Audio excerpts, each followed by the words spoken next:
یہاں اتنے خاکے بن گئے اور تم کہتے ہو تہذیبوں کے ٹکراؤ. حضور تو آئے ہی تہذیبوں کے ٹکراؤ کے لیے ہیں. تہذیبیں نہیں، حضور آ گئے. ہم ان تہذیبوں پر تھوکتے بھی نہیں ہیں جن کو تم تہذیب کہتے ہو. جن کو اپنی ماں اور بہن کا پتہ نہیں ہے وہ کون سی تہذیب ہے؟ ہاں جی. جن کو خنزیر اور بکری کے فرق کا پتہ نہیں ہے وہ کون سی تہذیب ہے؟ بزدلو، جو دین کی ترجمانی نہیں ہوتی تو پھر ایسے لوگوں کو میدان میں لاؤ جو دین کی ترجمانی کر سکے. دین کے لبادے بھی اوڑے ہوئے اور جناب بڑے بڑے جبے اور دستاریں بھی تم نے پہنی ہوئی ہیں اور حضور کی عزت پر بات نہیں کر سکتے تم. اور تمہاری یہ عزتیں کس کے لیے ہیں؟ سنو، یہ سارے بہت سارے لوگوں کے مرید ہوتے ہیں اور میرے بارے میں پھر کہتے ہیں آپ نے ہمارے پیر کے بارے میں. میں تو پیر فقیر کے بارے میں بات کرتا ہی نہیں ہوں. داتا صاحب کتنے بڑے پیر ہیں. داتا صاحب نے پتہ ہے کیا لکھا؟ ولی کی ساری زندگی نبی کے ایک سانس کے برابر نہیں ہے.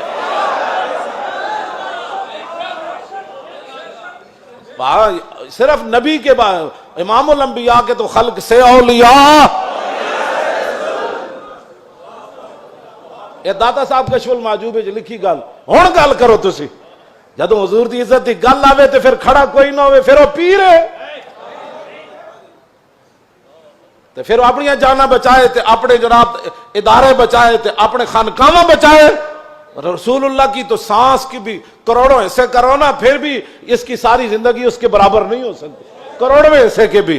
یہ تو داتا صاحب نے صرف انبیاء کی بات لکھی ہے. رہ گئی حضور کی بات تو خلق سے اولیاء اور فاق النبیین فی خلق وفی خلق ولم یدانو فی علم ولا کرم وکلہم من رسول اللہ ملتمس غرفا من البحر اور رشفا من الدیم وواقفون لدے عند حد من نقطۃ العلم او من شکلۃ الحکم.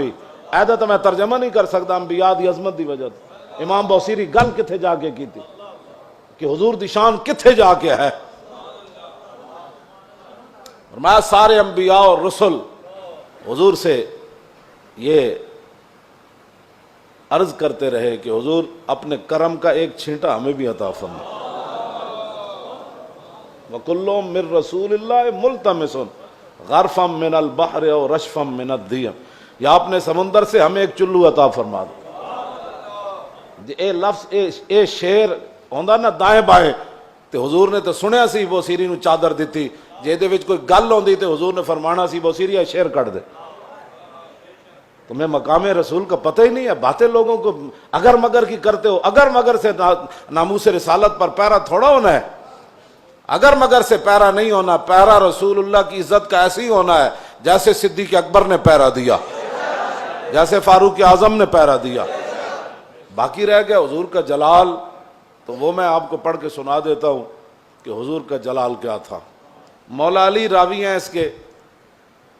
اب مولا علی کیا کہتے ہیں، غزوہ خندق کے موقع پر جب رسول اللہ پہرا دے رہے تھے ہمارے ساتھ کھڑے ہو کر، 25,000 کا لشکر خندق کے کنارے کھڑا ہے اور وہ یہ چاہتے ہیں کہ عمر بن عبد ود کی طرح ہم اپنے گھوڑے دوڑا کر خندق کو عبور کریں اور مدینہ پاک پر حملہ آور ہو جائیں، حضور پر حملہ آور. حضور خود پھر تلوار پکڑ کے کھڑے ہو گئے. اور جب رسول اللہ بھی کھڑے تھے وہاں تو سورج غروب ہو گیا. حضور کی ظہر کی نماز بھی قضا ہو گئی. جب عصر کی نماز قضا ہو گئی تو محبوب، یہ بھی حضور کی رحمت للعالمین بھی ہے، یہ بھی خلق عظیم ہے. تم نے کون سا خلق عظیم کی مثالیں دیتے ہو؟ مائی کوڑا پھینکتی تھی اور تم یہ باتیں لوگوں کو سکھاتے ہو فلاں کو معاف کر دیا. وہ حضور کا اپنا حق تھا معاف کیا. امتی کو حق نہیں بنتا کہ وہ حضور کی طرف سے خود منصف بن کے لوگوں کو معاف کرتا رہے.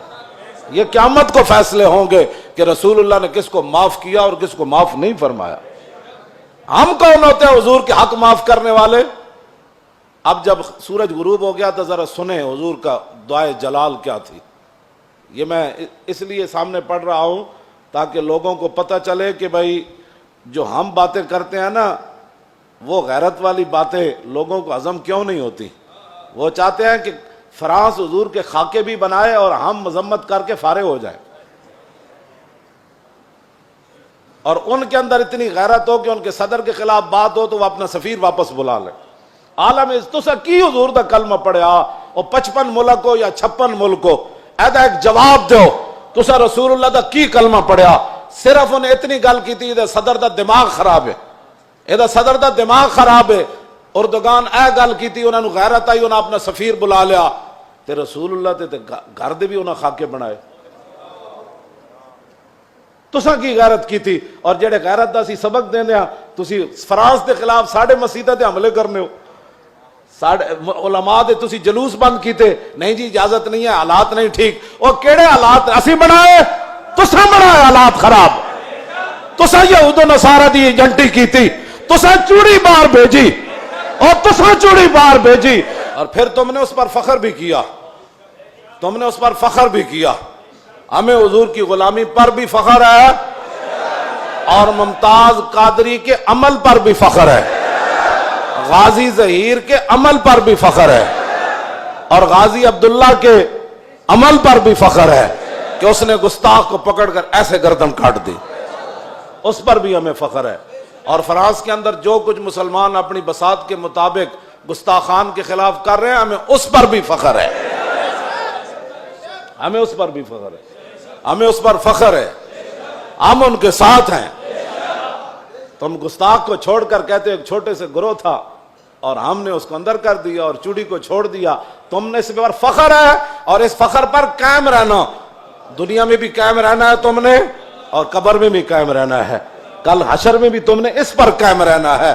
اور ہم دنیا میں بھی قائم کھڑے ہیں کہ ممتاز قادری کے ساتھ کھڑے ہیں، ہم تمام غازیان اسلام کے ساتھ کھڑے ہیں، ہاں جی تمام محافظان ناموس رسالت کے ساتھ کھڑے ہیں، ہمیں اس پر فخر ہے، اور ہم کل قبر کے اندر بھی ہمیں اس پر فخر ہے، اور کل قیامت والے دن تو پھر بات ہی رسول اللہ کی ہے۔ حضور کا جلال دیکھیں، حضور کا جلال دیکھیں، حضور نے کیا فرمایا جب سورج غروب ہو گیا تو عن علی، مولا علی کہتے ہیں ان رسول اللہ صلی اللہ علیہ وسلم قال یوم الخندق ملا اللہ بیوتہم وقبورہم نارا کما شغلونی عن الصلاۃ الوسطی حتی غابت الشمس۔ مولا علی فرماتے ہیں جب سورج بالکل قریب جا پہنچا اور غروب ہونے کے جب قریب ہوا تو حضور نے اس وقت کیا فرمایا؟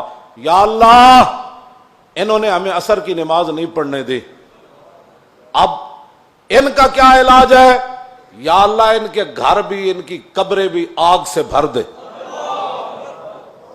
یہ بھی تو بتاؤ نا خلق عظیم، یہ بھی لوگوں کو بتاؤ۔ کہتے حضور نے یہ جملہ فرمایا ادھر سورج غروب ہو گئے، تو یہ بھی بتاؤ کہ رسول اللہ نے کیا بات فرمائی پھر اس موقع پر۔ یہ تم نے حدیثیں سنائی ہوتی نا تو کسی کافر کی جرت نہیں تھی کہ وہ حضور کے بارے میں بات کرتا۔